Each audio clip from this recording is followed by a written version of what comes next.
So what makes a backstory perfect in anime?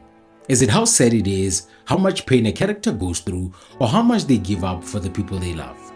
Some anime characters yell, cry and fight, but Bartholomew Kuma did none of that. He stayed quiet and gave us everything. He gave us his body, his freedom, even his memories.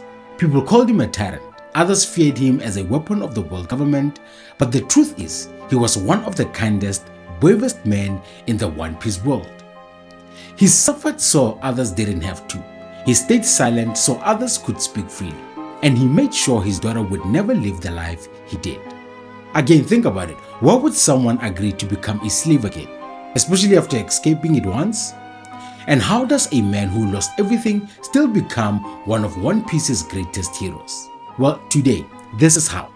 This is the perfect anime backstory. This is the story of Bartholomew Kuma. Kuma's story doesn't begin with war, or revolutionary, or glory. It begins with silence and pain. Kuma was born in the Soviet Kingdom, a small poor country under the shadow of the world government.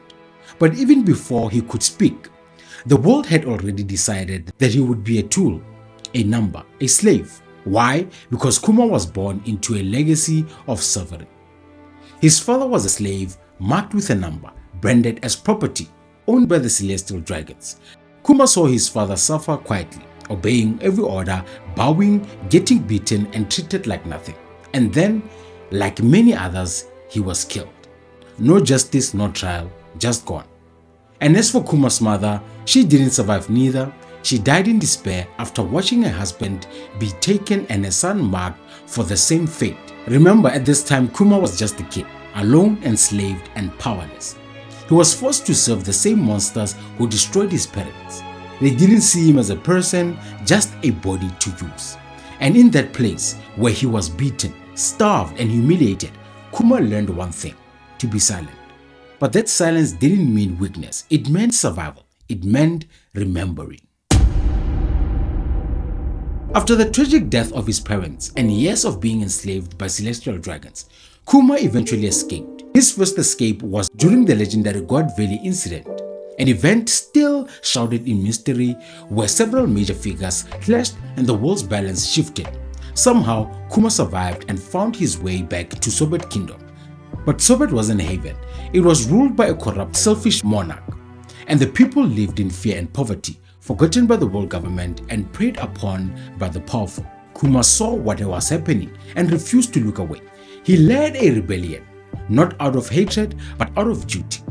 He overthrew the king and eventually became Soviet's ruler. But unlike other kings, Kuma never sought power for himself. He didn't take the throne to be worshipped. He actually did it to protect. He rebuilt with empathy. He created shelters, safety and dignity for those who had none. But deep down, Kuma knew his pain wasn't unique. There were children all over the world still chained like he once was. So he looked beyond Soviet. That's when he connected with Monkey D. Dragon. Together, they shared a belief the system was broken, the world needed to change. Kuma joined the Revolutionary Army as one of its founding members. He never chased glory. He wasn't loud. He wasn't political. He was calm, focused, a quiet force working in the shadows to shatter the chains of oppression. But when the world government discovered what he had done, they panicked. They labeled him a tyrant, called him dangerous, spread lies about him, abusing his people. But in the world of One Piece, the truth really doesn't matter to those in power. What matters is control. And to keep control, they needed to erase Kuma. The man who escaped slavery became a king and dared to fight back. At the heart of his tragedy is a little girl named Jewelry Bonney, the daughter of Ginny, Kuma's fellow revolutionary, and the girl he adopted as his own after Ginny's death. Bony wasn't just his daughter by title. She was his purpose, his reason for continuing to live, and ultimately his reason for giving it all up. Bony was born with sapphire scales, a rare and deadly disease that she inherited from her mother.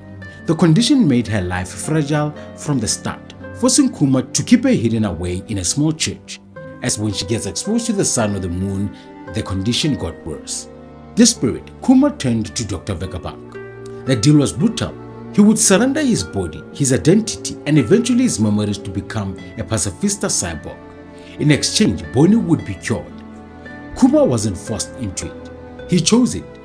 He let them strip away everything, piece by piece, so that Bony could live a life of freedom, never having to carry the pain and shame of what he endured.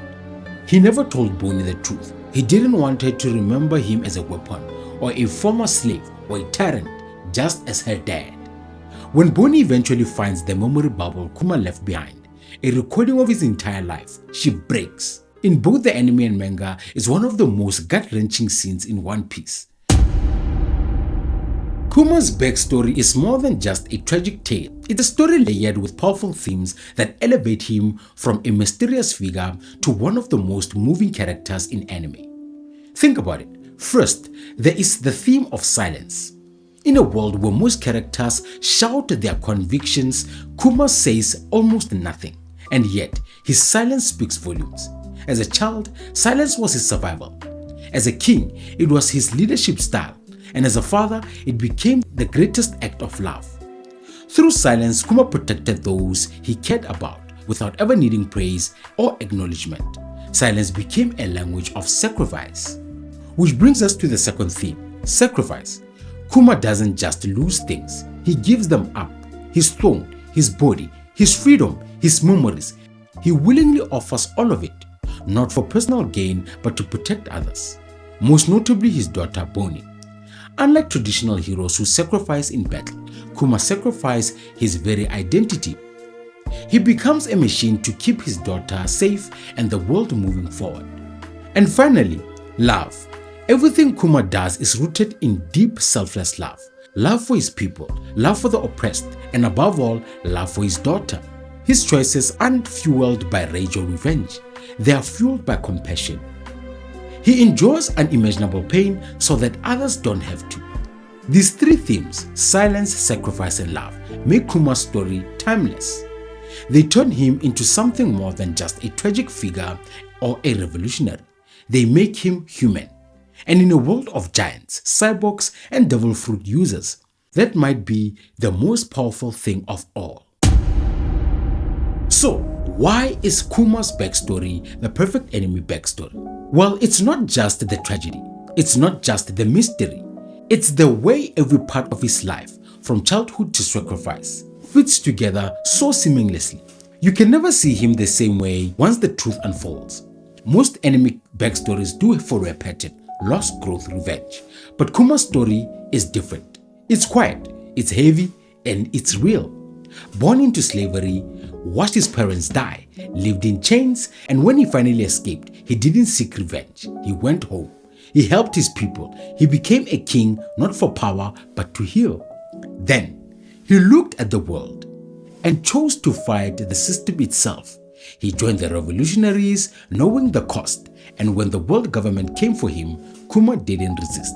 He gave them everything, his body, his memories, even his will, but not out of weakness, but because his daughter needed protection, because people still needed saving, because someone had to carry the burden. For so long, we saw him as a machine, a pawn. Now we see the truth. Kuma was the soul behind the silence. Real sacrifice doesn't need applause. It comes with pain, with choices no one understands, giving everything and asking for nothing. That's what makes Kuma unforgettable. Not because he was loud, but because, arguably, he was the deepest character in One Piece.